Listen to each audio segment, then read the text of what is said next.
This is The Long Road to Publishing, the podcast where we hear from authors who have traveled a long and bumpy road to publishing their books. Whether you're just starting out on your own writing and publishing journey, or if you're all too aware of the many possible detours along the way, this podcast is for you.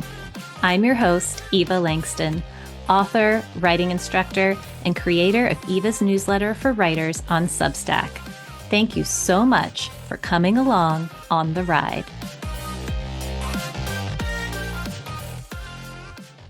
Mimi Montgomery's road to writing and publishing her debut novel has been fairly short, in my opinion, although she may not feel that way. But her writing journey has not been short. She's been a journalist for over a decade.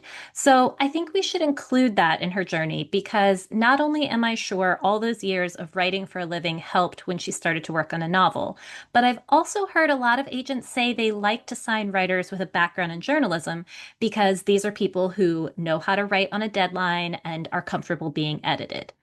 Anyway, as much as I love a really long, soul-crushing, decade-plus struggle towards the first book deal, I do strive on this podcast to showcase the wide variety of experiences in writing and publishing. I want to show that there's no one path, no standard timeline. There are really no rules as to how long the journey to publishing could or should take. It could take a decade plus and piles of rejected manuscripts, like my episode with Emily Jane recently, or, like in Mimi's case, it might take much less time and fewer manuscripts. In this episode, Mimi mentions author Joe Piazza's guerrilla marketing campaign, and I just read Joe's guest post on Andrea Bartz's Substack, which is about her marketing strategy, and it's amazing. So I will be sure to link to that in the show notes. Also in this episode, we talk about how Mimi's novel, Murder Bites, has been described as a cozy mystery when maybe it's not. I realized that on Goodreads, it's called a cozy mystery, but on both the Penguin Random House site and Amazon, though it's cataloged under cozy mystery, it's described as a quirky and clever mystery, which is maybe more accurate. Anyway, we'll get into all of that in the episode. And there's a special announcement coming towards the middle, so stay tuned for that. A quick reminder to rate, review, and subscribe to the show. And now on with the episode, which I'm calling An Agent Miracle and Curveballs to Come.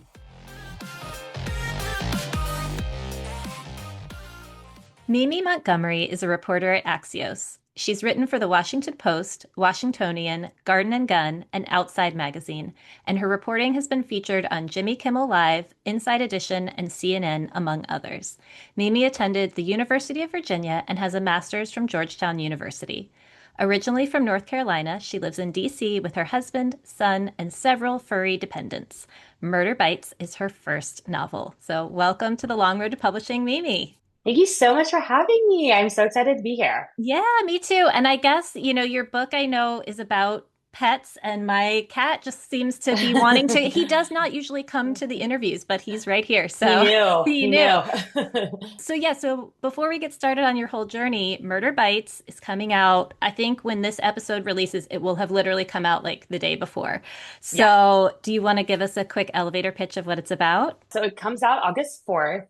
And it is a kooky, silly, weirdo murder mystery about a death that happens on the set of a reality TV show about dogs. And basically, like, the social outcast in the town is blamed for this murder, and she has to join forces with the very people she has long disdained to clear her name, and hijinks and silly escapades ensue. Oh, that sounds fun. And I guess, okay, I don't watch much reality TV. Are there reality TV shows about dogs? Like, talk to me a little bit more about this. Yeah, I actually, to be completely transparent, am not a huge reality TV watcher either, which I think kind of maybe helps me in some ways. But I not to this degree. Like, basically, the pitch for the show, it's called Posh, Pawsh in the book, and it's basically like America's Next Top Model, but for purebred dogs. So to that degree, I don't think that there's anything that exists like that. But if anyone's listening and wants to make it, like, I'm ready to executive produce. So just call your girl. Yeah. Yeah. I can actually see that when you started describing it, I was like, oh yeah, because like the people who watch the dog shows and it's just like that, but like Hmm. a level up. So, Totally. Yeah. And yeah. it's kind of like skewering the fact that we are all like completely obsessed with our pets these days, like in a way that like, we never have been. Yeah, I think about I have two cats and like the things that the vet is now offering to do for them that I'm like, I know when I was growing up, my parents did not do this for our cats. Oh my God, Like, no. And that's kind of like what inspired us. Like growing up, like we had dogs, but they were like, they just kind of like did dog things outside. And like maybe we took them to the vet if like one of them was about to die. And like now my husband and I, before we had a child, we got a dog and like started taking him to this dog bar in our neighborhood. And it was like literally like all of these dogs were like learning Mandarin and getting ready to go to Harvard. Like they had like all these like enrichment activities for them. Like we could have had like a dog birthday party for a dog where they like brought out like bottle service with like champagne and stuff. I mean, it was like nuts. And I was like, damn, I was like, we perhaps have gone too hard in this direction. So yeah. it like really like inspired this like world for me. I was like, and honestly, like you didn't have to make up that much because a lot of the silly things already exist. Oh, I'm sure. Okay, well, we might talk more about what inspired the book, but this is okay. So, this is giving me a good idea. It sounds really fun. So, now here we are. You're about to have this book come out, your debut novel. I want to go back in time. I know you're a journalist. So, when did you first get serious about writing, but also when did you decide you were going to actually write a book? Because I feel like those are two maybe different things for you. Totally. Yeah. Yes, I am a journalist. I've been a journalist for like over a decade now. And I love journalism, but really one of the main reasons I first got into it was because it seemed like the easiest way to write and get paid for it. I had written like some fiction like in high school and in college, but nothing like super serious. And I kind of just always had this, idea in the back of my mind that I would write a book someday. But I didn't like, I was just like, I'll get to it eventually. And then I think, this is such a cliche, but I turned 30 and I was like, oh my God, like I eventually want to have children, yada, yada, yada. I need to do this if I want to do it. So yeah, like probably around then I started getting pretty serious about it. And I actually took a class at the Writer's Center in Bethesda, which was like a novel boot camp. Oh, okay. And so that kind of gave me like a kick in the pants to actually sit down and like work on it every day for 2 hours because I was like, okay, I've like paid money for this class. Like I should actually be showing up with something. And I mean, I had no idea what I was doing. Like I was a journalist, so I think I probably felt like a little too self-confident in the fact that like I know how to write a sentence. I can write a book. How hard can it be? But I like knew nothing about writing fiction. Like I knew nothing about like story arc or character development or any of that stuff. So I just kind of like went in like wild and out and like wrote something and it was like not a book. So it definitely took me some time to like learn how to do this. Not that I Yeah. even really know how to do it still, but like, to make progress towards the ultimate goal of knowing what I'm doing. Yeah, I love that you're like, and I wrote something, but it wasn't exactly a book. No. Yeah, yeah. Well, that was one of my questions too, was like, how has being a journalist informed your writing? And like maybe at the beginning it was almost like a hindrance. Did you feel like you had to learn like a different way of writing? I don't feel like I had to learn a different way of writing. Like my background is in magazine feature writing. So I felt like I have always really enjoyed sort of writing creative sentences and, playing around with like structure and things like that.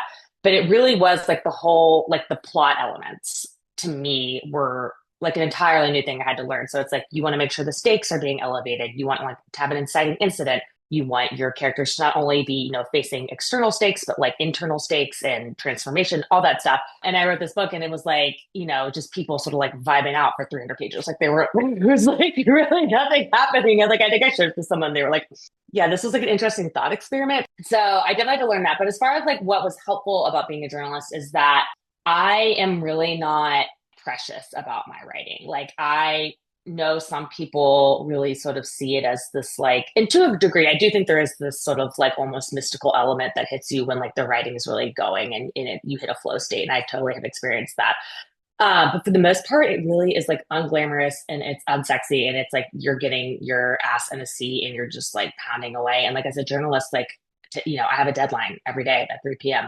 And like if it's not the story's not that great, like if I could have made it better, like too bad, like it's got to run. And so I think that really gave me like the discipline to sit down every day and get words on a page. And yeah, I'm like, and I also like I'm very comfortable with being edited. I'm very comfortable with getting feedback because I have been doing this for so long. And so I think those things really made it helpful for me to sort of like put my blinders on and really get this done sort of in this like deadline I had in my head of before I wanted to like have a family. Oh, yeah, because I was going to say the difference is that you with the fiction writing, you didn't have like a deadline, but you gave yourself a deadline. Yeah, and I also like it takes as long as it takes, but I knew for myself and just my own like sanity, like I didn't want to be working on this for like 5 years. I was like, I kind of want to like sit down and crank this out, see if it can be something, and if not, like let's reevaluate. But I knew I wanted to sort of take advantage of the time and space I had where I had a little more wiggle room. Yeah. Well, so okay, so you did this novel boot camp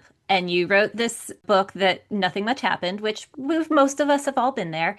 And so then what did you do then? Did you try to fix the book you'd written? Did you try to write something else? So I think I got some feedback that was like about there not being great stakes. And I think I like tweaked the stakes, but they still weren't great. And in my hubris, I was like, okay, this is probably good. I'm going to go get an agent. And so I went out and I queried the agent that I have now. And I still am like, I look back at this and I'm like, this is wild that this happened because this book was not that good. She basically sent me an email that was like, hey, I love the way you write. I love your writing style. I think that the plot could use some work. And she's like, I'm willing to sign you if you will write a new outline, which is, Wow. yeah, which is pretty wild because I didn't know anything then, but now knowing what I know now, that doesn't happen that often. And I'm lucky that she took a chance on me. Anyway, so I wrote her a new outline and sent it over to her, and she's like, "Okay, looks good." I went off and like rewrote the book based on the outline that I sent her. And when I did that, I finally like really buckled down and like really started studying like I said, a lot of like the craft and plot elements and incorporated that in the book. And that was like really sort of like a learning moment for me when I finally had an agent to work with who kind of knew the intricacies and like what editors are going to look for when they're trying to buy a book. Do you have a particular favorite craft book? Honestly, Save the Cat. Like I know everyone talks about it, but that's just so helpful in terms of like beats and like obviously you don't have to adhere to it rigidly, but that was super helpful in like story arc. And then I think it's Story Genius. I don't know if you've read that one, but Okay, yeah. yeah, it's a lot too about how you want the internal like the characters to have an internal transformation Yeah. throughout the story. And that was really helpful for me because that was something that I struggled with and some feedback that we got from editors when we went on submission about all of that. So I really had to sort of dive into like the emotions of it as well. Yeah. Well, and I know, I mean, I do also love Save the Cat. And I know everybody always talks about the beats of Save the Cat, which are obviously very helpful, but also how and I guess I'm thinking of Save the Cat Writes a Novel by Jessica Brody. She has these different like genres, and they're not the genres we normally think Yeah. of like, okay, is it a genie out of a bottle or is it a Hmm. monster in the house? And, and it kind of makes you think differently. I feel like I had like an aha moment with one of my manuscripts where I was like, oh, I think it's like a superhero book, and I didn't realize it. So not just the beats, but also kind of helping you think about what story is it you're trying to tell, sort of thing. Exactly. So, all right, so you rewrote the book, you have an Hmm. agent, you had a slight miracle with getting an agent early on. Seriously. Yeah. And then did she like the new version? Yeah, she did. So, an element of the book too is there's sort of like commentary on like the culture wars. So my protagonist is, stereotypical hyper left wing woman who like crusades. She like tapes herself to like the county commissioner's car to protest like wetland dredging and like things of that nature. And she moves to this southern town that is like more right leaning, conservative, yada yada yada. So when the book was in its form where we initially went out on sub, it was hyper political. I think we kind of knew it was like a swing, but we went out with it, and the feedback that we got from everyone was like fun characters, love the writing. I don't think we can sell this. Like, I don't think that readers want to read about politics right now. Mm, Like, they're kind of burnt out on it. It's too hard. And like, what if this alienates some readers, things of that nature. The whole purpose of the book wasn't to be like a skewering of either side. It was sort of supposed to be, tongue in cheek at the whole culture at the wars whole of it thing. all. Yeah. Yeah. Exactly. But I can like, in retrospect, I can see where they were coming from because it like actually alluded to politicians. So we basically got a shit ton of rejections, just rejection after rejection. And I'm like a full-time journalist, so I'd be sitting like at my desk, like trying to like type up a story, and we'd get like another rejection. I'd like go cry for a little bit and then like come back to my desk. Cause it's like personal. It's like, and like I said, I feel ready to get feedback. I want to get feedback, but still at the end of the day, it's like I'd worked so hard on this. I really wanted to sell it. Getting those rejections was awful. But what kind of kept me going is that so many people had been like, we love the characters, we love the writing. It's just this element of it, and that it needs more emotion because my protagonist is like kind of prickly, and she needed more emotion. So what happened is that we got two requests for revise and resubmit from editors. And basically my agent was like, look, like, I think we can still sell this, but you're going to have to do some work. Like, do you want to do this work, or do you want to like try to write a different book?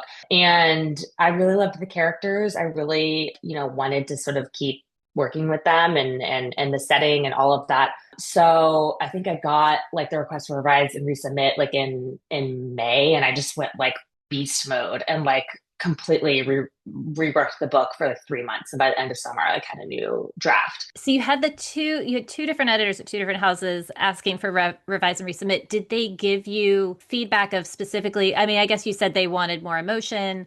Were Mhm. they both pretty much wanting you to make the same changes? They were similar enough where I felt like I could write a new manuscript and sort of like basically like the high level feedback was too political, more emotion. I was like, all right, let's go. I have what I need. Yeah. So yeah, so I did that, and we had a new manuscript like by the end of summer. So we went back and submitted it to those two editors, and then went out wider with some other editors that we hadn't submitted it to yet. So I met Mimi this spring at an event at Wonderland Books, which is a charming independent bookstore in Bethesda, Maryland. And so I am absolutely delighted to announce that Wonderland is now a sponsor of The Long Road to Publishing. Wonderland is a female-owned indie bookstore that sells books and gifts for readers of all ages and hosts a variety of author events, story times, and book clubs. Browse the store the next time you're in downtown Bethesda and check out their website, wonderlandbooks.com, for upcoming events and a collection of personally curated books. For those who don't live in the DC area, you can still support Wonderland by choosing it as your bookstore when you make purchases from bookshop.org or Libro.fm.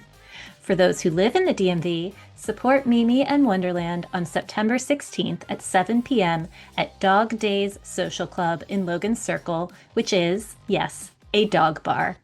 Mimi will be doing a Q&A with author Alicia Ramos, and you can buy Murder Bites from Wonderland then. And now back to my chat with Mimi Montgomery. And I ultimately ended up selling it to one of the editors who asked for the revise and resubmit, or R&R as we call it in the biz. And yeah, and I sold it to her, and she's at Bantam at Penguin. So is this Murder Bites? Yes, it's Murder Bites. Oh, Sorry, have I been bearing the lead? Yes, yeah, and that's how Murder Bites is born. okay. Okay. Well, because I know you had, so I think we've skipped something then, because you had written to me and told me that you got a film agent before you got a book deal. Yes, Is that I right? did. Yes, yes. So another, like, I feel like my story has just been so odd because, like, I got this agent, and she asked me to just send her like an outline that happened, and then we had this crazy stuff with the manuscript in the R&Rs. And then while I was working on I think it was when I was working on the R&R, maybe when we were like on submission with the updated manuscript, and we're waiting to hear back from these two editors and, everyone we'd gone wide with. My agent had a lunch meeting with a film agent from CAA that she knows. And I guess she was just like telling him about some of the projects that her clients were working on. And she mentioned my book. He was like, oh, that sounds fun. Can I check it out? And he read it and wanted to represent it. And so, I didn't have a book deal, so waiting to hear back from people. And my agent calls me and she's like, okay, well, we have a film agent. And I was like, can you do that if I don't have a book deal? Like what if like the book deal, what if I never get a book deal? Like, can he still take the IP out? Like I was just very confused. And that's typically not how this works either, to my understanding. Like, I think that you typically like have like a finished book and then, send it to a film agent, to film, agents, to see if they want to rep you or anything like that. But yeah, but that was also, like another little nudge that I needed to be like, okay, I think we do have something here that like people will want to buy. Because, if this guy is saying, I think it could work for film, like that's, an indication that there's enough of a story there that like it could be sellable as a book. So another little weird turn on this journey. Yeah, well, okay, so I have questions about this because I got a film agent for a manuscript that has also yet to be be a book, Yeah. but it was like she wanted to wait until I had a book deal before trying to sell it as a film. So I'm wondering, so when you got the film agent, was he like, okay, when Mimi gets a book deal, then I'll take this out, or was he taking it out beforehand? So he still hasn't taken it out yet. They are waiting until closer to pub to take it out, Okay. is my understanding. So I think it was kind of like, yeah, like let's like see what happens, but like I wanna rep it when you get a book deal, I'm assuming. Okay. Yeah. Yeah, it's confusing because I hear different things and like one thing I've heard is that like, oh, there's so many streaming services now, people are hungry for content and that there are like film agents selling, I guess, manuscripts that haven't yet been published. But in my experience, and I guess in your experience, they're like, okay, but let's get the book deal first before we shop it around. Yeah. I think that's probably just like more good PR for you. I mean, unless you're like a yeser, which I think like, Anne Hathaway bought when it was like a Google Doc. Like, Right. Oh my typically gosh. I think they Yeah. want some sort of like fuel behind you, before they go out to Hollywood with it. Yeah. Well, that's exciting though. So now you've got the book deal, you've got the book coming out, and hopefully soon your film agent will start shopping it around. So that's exciting. Yeah, I mean, we'll see. Like my whole perspective for this thing has been keep your expectations low and be pleasantly surprised when something nice happens because I mean, the reality of it is it's just a really hard industry, and especially to like break through and yada yada yada. And if he can make something happen, that would be lovely. But I'm also not putting all my eggs in that basket. Yeah, well, that's certainly, I mean, I feel like as hard as the book publishing industry is, it seems like Hollywood is even harder to break Oh my into. So God, you have to just totally, totally be like, all right, whatever. It's exciting to have a film agent and just leave it at that. exactly. Yeah. Yes, exactly. That's my perspective on it. Well, okay, so I saw that Murder Bites was described as a cozy mystery. So I have two Uh-huh. questions, which is one, like, is that how you would describe it? Is that how you were describing it when you were querying it? And like, can you talk to us about this cozy mystery genre? Yeah, transparently, that is not how I would describe it. But you know what? I let the marketing gods do their thing. They know better than I do. Yeah, no, I mean, I think that it is more of a satirical comedic novel that uses murder mystery as a structural plot engine. Hmm. I honestly am not really like a big cozy mystery reader. I like yeah, like I think I read the Thursday Murder Club, but that might be like the only cozy mystery that I've read. Which again I think helps me because I kind of just like went out and did my own thing and Mm, but yeah, I mean I think that when your book is being marketed, the industry is so in flux right now, and I think readers really like to sort of have something to hold on to, and it's like easier for them so where they can have like a genre to like sell it, and they have to like put it under something, right? right. So like I have like lots of friends where their books were labeled like as a mystery when they're like, okay, there's like not really like a huge mystery to this, so like they kind of have to describe it as something, right? Yeah. And I think the whole cozy element comes in because it's not like, I mean, this is like not like Gone Girl. It's not dark. No, it's not dark. Like people die, but they like you're not sad about it, and it's kind of like a silly death. You're like, whatever. But yeah, I mean, it's been like interesting because I think a lot of times when you see cozy mysteries, it's like the sheep detective, where the sheeps are solving Hugh Jackman's death, things of like that Yeah. nature. Which like no shade to the sheep detectives, but I'm like maybe these are like two kind of different things. I don't know. I mean, if a cozy mystery means it is a mystery where it's fun and lighthearted, then I'm like, okay, yeah, then maybe it is a cozy. Yeah, I feel like maybe we need another genre description because when I think cozy mystery, I think like, yeah, like bookshop or tea shop and cats, Right. and maybe the cats are solving the mystery and Yeah. that Yeah. sort of thing. So okay, I will tell you one of my favorite movies is Uh-huh. A Simple Favor, which is like Oh yeah. a murder Mhm. mystery, but it's satirical and it's Right. funny and it's like there's maybe it's a little bit darker than yours, but it's so I'm always like, what is that? Because I want to find more books and movies like that where it's like lighthearted, funny, and there's also a murder mystery or there's some light murder, you know? Yeah. One show that I love, and I think I've thought of it was that. Did you ever watch Bad Sisters? No. Oh gosh, you need to watch it. It's so great. Okay. It's on Apple TV. it's about these sisters who band together to try to kill one of their sister's husbands, who's like this awful guy. But it's like it's really funny. It has like a lot of like cultural commentary, but like people also die. And I was like, that's kind of like the vibe I'm going for. Oh, but you know who was like a huge inspiration for me, and that I do fit the vibe of my book is Carl Hiassen. I don't know if you've read any of his stuff, but like his stuff wouldn't be called cozy, like it does have mystery elements, but it's very spiky, satirical, fun, but not cozy. So like I don't know, what is the opposite of cozy? Maybe it's like a spiky mystery. Or I don't know, just satirical or funny. Yeah, Yeah. Well, okay. So I wasn't sure if I was going to ask you about this, but I think I will because we have yeah, time. So I know you just had a baby. I So I'm did. wondering how you are finding your writing life post, or maybe you haven't found your writing life yet, but kind of how you're feeling about all of that, motherhood and writing and career and everything. Totally. That is a great question. I am in the thick of it. Before we started this, you commented that I had chopped all my hair off. I have a bob now, and I told you it was my crisis of identity bob. So, yeah, so we're like in the thick of that. Yeah, I mean, it's hard. Like, I have, this kind of demanding full-time job that like requires a lot of me. Before I had a kid, I could wake up in the morning at like 6, write for 2 hours, or like go away on the weekends, write for 4 hours. And I cannot do that anymore. And so it's been really hard. I'm trying to work on the proposal for my second book, which working on your second book is like a doozy anyway, because when you write your first, it's just you like alone. And now you have sort of like, more about the industry and like what people want and, all the mechanics of it. And so you kind of have that going on in your head. But yeah, I mean, it's transparently, it's really, really hard. I just, when he goes down for naps, I've been doing that. I've been like begging my husband to just like take a day for me so I can go like to the library for a couple hours. I'm trying to figure it out, but that's just kind of life and like the way things go. But honestly, I am like getting, I keep thinking this is like great material. Like motherhood is so wild. There's so much to say about it. So I'm like, you know what? Everything is copy. So I'm taking notes. I'm figuring it out. I don't really have an answer for you. It's Yeah. it's a it's a No, work in progress. no, that's all a good answer. And I'm impressed that you're, able to focus and work on both your day job and a proposal at all. So I feel like if you're doing literally anything at all, Yeah. you're doing a good job.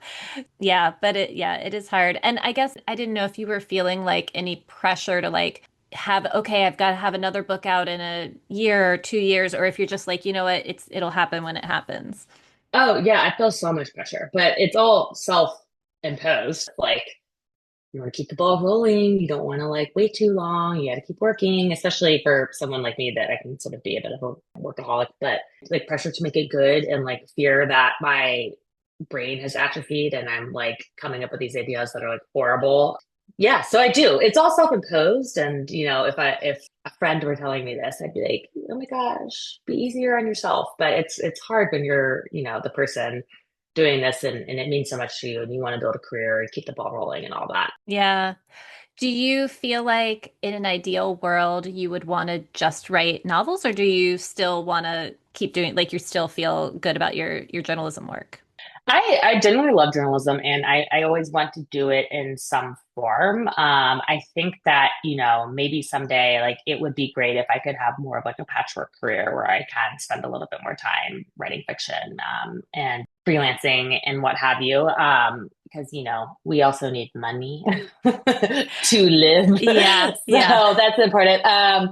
But yeah, I mean, I really love writing fiction and I love the way like it stretches my brain and that side of my brain that it requires and sort of lights up in a different way than, when you're writing something that's nonfiction. And so I would love to have it sort of be, yeah, a regular part of my life. Yeah.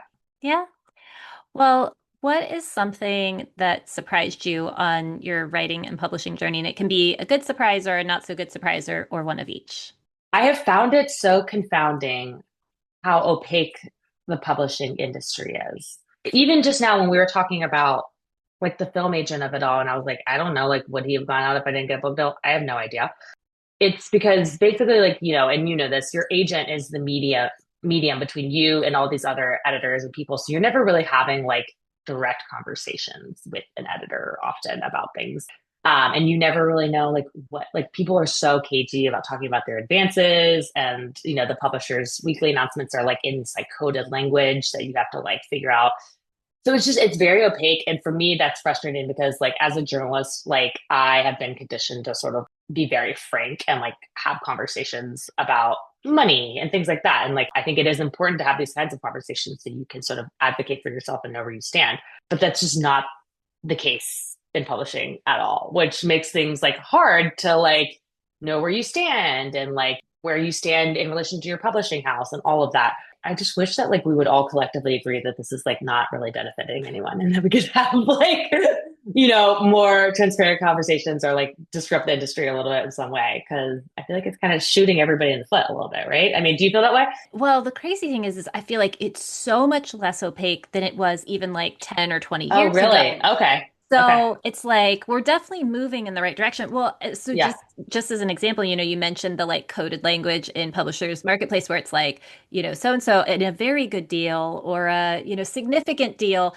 And I had no idea until I read Courtney Maum's book before and after the book deal, and she breaks it down of like, okay, this is the dollar amounts that those phrases mean. And I was like, oh, and so, yeah, so I feel like, her book before and after the book deal, I feel like people on Substack now are like sharing a lot more information of like, I'm going to tell you exactly how much I got for my advance. And like, Yeah. where like 10, 20 years ago, you did not see any of that. Yeah, So, totally.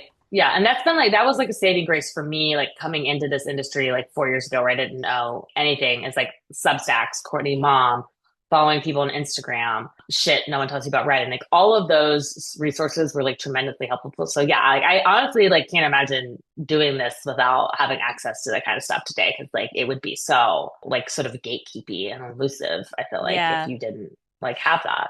Yeah, but even so, I feel like there's still so much. I mean, on this podcast, like almost every time, like I hear about something where I'm like, I didn't know that could happen, or Totally. Yeah. I think even with all the research I had done, I didn't realize how many books die on submission or like don't sell when they go out on sub. 100%. And it took me a while to be like, oh, I need to not take this so personally because this is happening all over the place, and people just, I think they're talking about it more now, but they weren't before. Yeah, and that was like I felt so much like shame about the fact that like my book was getting all these rejections and that like it could have died on submission, and I felt horrible about myself because you go on Instagram and of course everybody is only sharing the good news, right? And you Right. see like the yesteryears or the people who got this like crazy auctions and yada yada yada, and you're like, oh my God, I'm an idiot. I'm a failure. But there are so many like super successful authors who had their first book die. Or like, I mean, Virginia Evans, like what? She wrote like 5 books before The Correspondent. Makes you feel better to like Yeah, know that yeah. you're not the only person that has like experienced these high highs and low lows. Definitely. Oh, I meant Yeah. to ask you, since your book is Mhm. coming out soon, what are you doing to kind of get the word out to both to celebrate and also to spread the word about your book? Yes. So that has like been another sticking point in all of the new motherhood is like I definitely do not have as much time to perseverate on this happening, which is like kind of great because I'm like, you know what, Jesus take the wheel. Like I gotta go change a diaper, whatever happens, happens. But I also probably haven't had as much time to dedicate to like all the marketing and things that I probably could be. I do think it's a lot that like we are expected to be basically content creators now on top of being like authors because like we have to take on the lion's share of like marketing the book ourselves. So I, try to be thoughtful about what I'm doing because at the end of the day, like it's going to be disingenuous for me to be like making TikToks because like I kind of don't want to do that. And like I think that would probably like show in my like finished product. So I try to do things that like kind of are within my lane and that I actually want to do. So I've been making these like really weird little videos on Instagram that I think are just like kind of funny and silly and like putting them out there because I think they like fits the tone of my book. So like basically I was inspired by Joe Piazza and her like guerrilla marketing campaign. I put a QR code on the back of my car so people could scan it while they're on the highway and order the book. And I was like, that's kind of fun and funny. I put a QR code on a t-shirt and put it on my dog and then let him loose in the dog park and he goes around. People could scan his butt and buy my book. So normal things like that. Normal things, yeah. Normal things. But I'm like also like, like I think that's fun and funny and like I kind of like have a good time doing it. Yeah, so I've just been doing that and like, just trying to like, I don't know, talk to as many people as possible. I have like an anemic Substack that I touch once every 8 months, and sometimes I send out a letter there. But yeah, all that to say, there's always more you could be doing. And like at the end of the day, like I see this on my end in media getting pitched stuff. There is some sort of like alchemy that like you cannot control as far as like what's going to happen with your book. Like you can promote it. At the end of the day, you got to sort of like let it ride. Also, you only have so many hours in the day. And like, Absolutely. for you, I think it's like you got other stuff to worry about right now. I think Hmm. the dog park idea is great because those are probably your, dog owners or some of your readers. Are your Yeah. videos, do your videos incorporate your dogs on Instagram? Um, I need to get my dog in there more. That's a good idea. Yeah, he really needs to step up and contribute to the Yeah. household. So Yeah. I really need to get him on there. But I have recorded some of him people scanning his butt. So that's a reminder that I got to make a reel about that. Yeah. Well, okay. I end every episode with a tip for the road for our listeners, and it can be a tip about writing or querying or just kind of like staying in it despite the rejections. Do you have a particular tip that you want to share? I think that it's really, really important for people to hone in on what they can bring to the table that someone else can't. It is such a crowded market space. It is such a crowded conversation. Like to write a book and have someone buy it, you are competing with Netflix, you're competing with Instagram, you're competing with TikTok. So I think it's really important for people to hone in on their voice and what they can say that is unique, because that is what is going to break through and why people will want to follow you in your work. Because if you're writing something that you think you should write, or you think is the right thing to write because it sounds like XYZ person who sold all these books, that's not going to be genuine to you. And but what is it that you can bring to the table? Yeah, no, I think that is perfect. And I mean, clearly you have honed in on something that, you love dogs, but also you kind of live in this area where people are loving their dogs maybe too much. And Yeah, it's a great perspective. So, and something very unique I hadn't heard of before. thank you. Is there anything we missed on your journey? Or, I mean, maybe not because you're still at the beginning. So you might have I many more know. stories to come of your I'm publishing journey. sure that there are more curveballs being lobbed at my way right now by the Yeah. universe as we speak. Well, thanks so much for being here. And I hope everybody goes and checks out Murder Bites. Thank you so much for having me. This is awesome. Thanks for listening to The Long Road to Publishing. Many of the books we discuss on the podcast can be found at my bookshop shop, the link for which is in the show notes. My guests' books and many of the resources we discuss on the show can also be found in the show notes. You can find me online on Instagram, Blue Sky, and Substack with the handle Eva Langston. Even better, subscribe to my free newsletter for writers at evalangston.substack.com and feel free to send me an email. The podcast address is longroad.pub@gmail.com. The Long Road to Publishing is produced and edited by me, Eva Langston, and the intro-outro music comes from the artist's sound roll on Upbeat. Be sure to rate, review, and subscribe to the show, and I'll be back soon with more publishing stories and more tips for the road.